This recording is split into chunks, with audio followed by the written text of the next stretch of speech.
Aujourd'hui, réparation de l'écran d'un iPhone X où le tactile ne fonctionne plus correctement. Pour ouvrir le téléphone, j'ai chauffé les contours de l'écran pour ramollir le joint d'étanchéité et au préalable, j'ai enlevé les vis Pentalobe qui retiennent l'écran au châssis. J'ai récupéré le bloc haut-parleur contenant le Face ID, le capteur de luminosité ainsi que l'écouteur d'oreille qui est retenu par des vis Tri-Wings.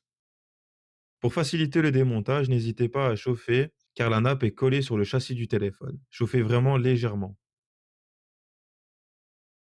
Une fois chaud, vous pouvez passer une spatule en dessous des nappes pour faciliter le démontage.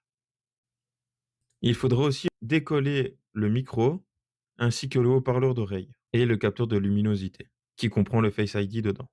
Avant d'installer le bloc haut-parleur sur le nouvel écran, n'oubliez pas de retirer la protection bleue une fois que vous aurez testé l'écran. Ensuite, repositionnez correctement le bloc haut-parleur, remettez les vis Tri-Wings,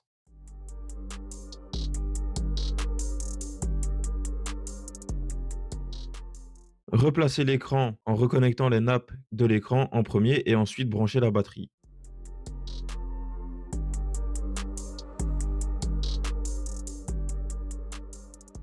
Refermez le téléphone,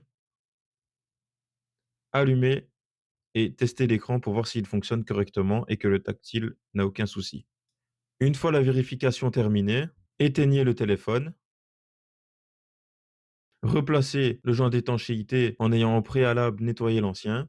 N'hésitez pas à appuyer sur les contours pour que le joint d'étanchéité adhère bien. S'il a du mal à adhérer, vous pouvez chauffer légèrement le joint pour qu'il adhère un peu plus. Replacez l'écran dans son emplacement, clipsez-le bien au châssis, remettez les vis Pentalobe et le téléphone est comme neuf. N'hésite pas à t'abonner et à me dire en commentaire si tu as besoin d'un conseil.